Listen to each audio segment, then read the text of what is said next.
Welcome back to this Money Control live stream. You're watching Closing Bell with me, Nandita Khemka. And I am Yatin Mota. Well, Yatin, as we count down to the historic event when the Vikram lander touches down on the moon, the markets have also taken off a bit given the fact that we've managed to finally end above that 19,400 mark. In fact, we are around that 19,450 mark. And what's taken off, of course, is the banking pack. Both the Nifty Bank and Nifty PSU Bank index have ended higher by about over 1% or thereabouts.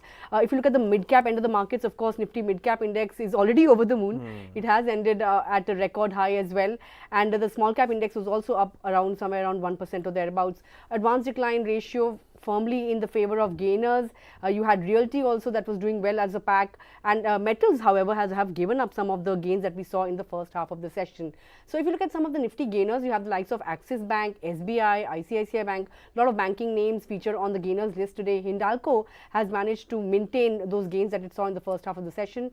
L&T is another one that has hit a fresh record in today's session. In fact, let's look at the nifty losers as well. Adani group of stocks have come under pressure. So Adani Ports among the top nifty losers, Sun Pharma, Airtel, Tata Motors, ITC. These are some of the losers on the Nifty 50 index this afternoon. But Yatin, of course, mid caps, flying high, and lots Absolutely. of movers and shakers there. And clearly, we have the mid cap index, which was up 0.5%, small cap index almost 1%. New listing TVS supply chain didn't do well, almost a flat kind of opening. But let's focus on the gainers on Nifty 500. We had Paytm gaining by nearly 5.5%. Sun TV, Federal Bank, and M&M Finance were the other stocks which were doing quite well on the future and option market.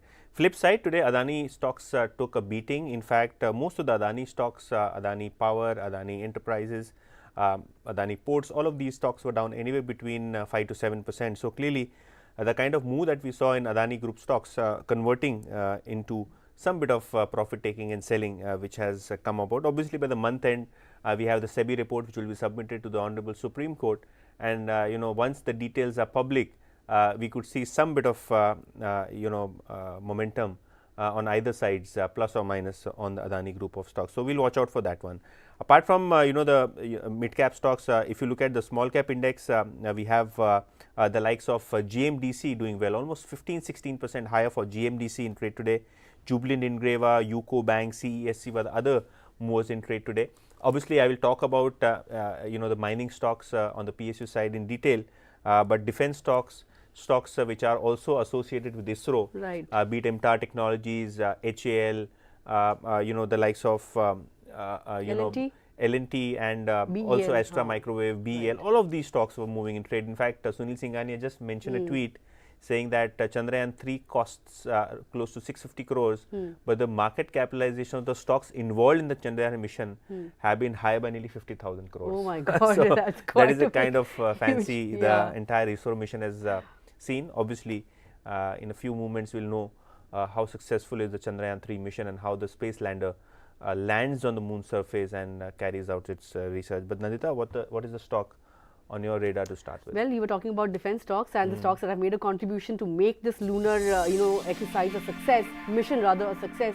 L&T, that stock has hit a fresh record high in today's session. Of course, it has won quite a few orders over the last few days, but it has also made a contribution to the launch vehicle Mark III of the Chandrayaan mission. In fact, the critical booster segments were manufactured and proof pressure tested at L&T's Powai facility, and the company has also played a role in the system integration of launch vehicles for the Indian space program. I was talking about some of the mega order wins. In fact, today itself, the company announced that it has won orders to the tune of 2,500 to 5,000 crore rupees in the Middle East, and just a few days ago it has won an order worth 2,500 crore rupees for urea plant in Australia. And look at the stock, it has had a very good run on a YTD basis. The stock is up 30%, Yatin, and today of course it hit a fresh record. So looks like the going is good for L&T among some of the other construction and defense stocks. Absolutely, and L&T has had a dream run. Stock is close to its 52-week high, and stock, as you can see on the graphic side, 30% gains coming in year to date. But what was doing well, Nandita, in trade today were the mining stocks on the PSU side. Hindustan Copper, NMDC, GMDC, as well as MOIL were the stocks which have gained nearly 15 to 20% in the last 1 month or so. Now, if you look at the PSU mining companies, they have a good dividend yield.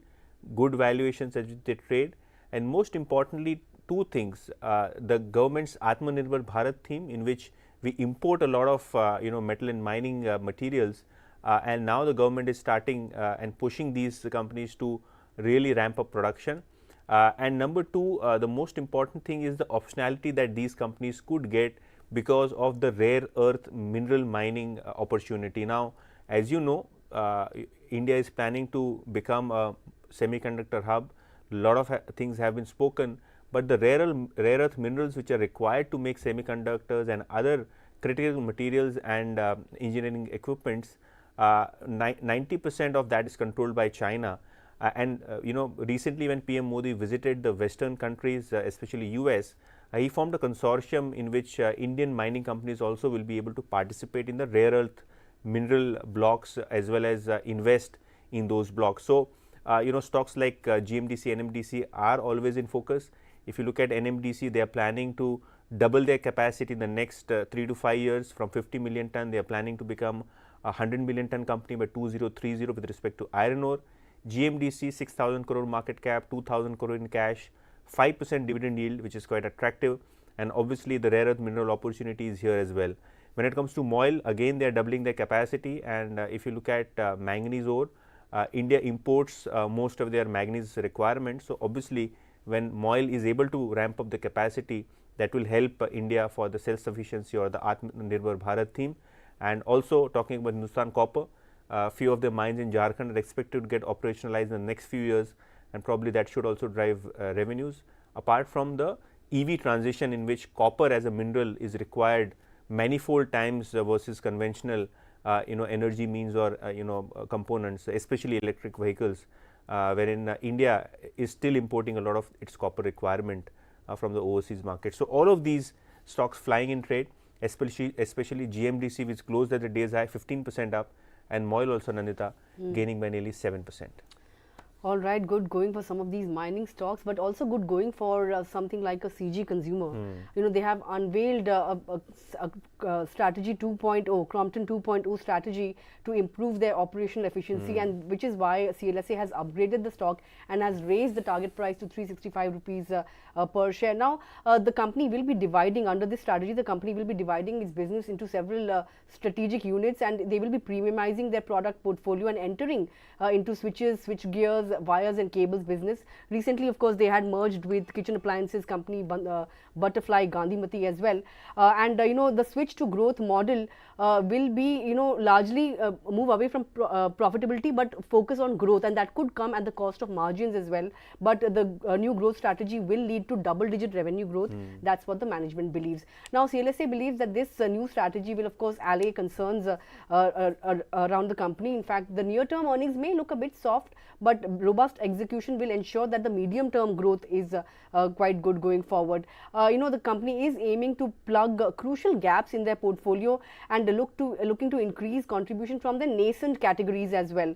The restructured organizational team is being put in place, and the execution of these initiatives will be very crucial to the re-rating of the stock. That's what CLSA believes. In fact, Nomura has a neutral rating on the stock, target price of 338 rupees per share. They believe that the initiatives announced by the management as well as a rebound in the consumption space will drive a 10% revenue CAGR over FY23 to FY26. And Nomura also believes that at 28.525 FY25 price to earnings, the stock is in fair value zone. Now, back in April, Yatin, there were concerns about this company when the CEO Matthew Jobs had quit suddenly, but then they had appointed a CEO in his place, and since then the stock has managed to come out of those lows and gain somewhere around 4% on a 3-month basis. If you look at the last 1 year though, the stock is down somewhere around 20% or thereabouts. So, but the kind of strategies that they have announced looks like it has or it will allay concerns, and the stock price is reflecting that. Stock is up 3.5% or thereabouts, and a CLSA upgrade coming in will work wonders in favor of the stock, I believe. Absolutely, and the stock has been recently quite choppy. Earnings for the first quarter were not that great for most of these consumer companies, but now the stock has been witnessing some momentum after the brokerages have been focusing on the stock, as well as the prospects that it provides after the merger of butterfly Gandhimati. Yeah, that was about these talks. But Yatin, we are counting down to the touchdown of Vikram lander on the surface of the moon. It's a historic event, and we are waiting for that with bated breath. Absolutely, and you know, the footage is on your screen, and we hope that this mission Chandrayaan 3, which is scheduled to make history, the Vikram lander will attempt a soft landing on the lunar south pole at 6:04 p.m. this evening. If successful, India will be the first country to have landed on moon's south pole, and you can witness that historic moment right here on Money Control. The live coverage starts at 4:15 p.m. sharp as we count down for the Vikram lander's touchdown. So do tune in and stay tuned to Money Control for all the action, and we wish ISRO all the best for this critical mission.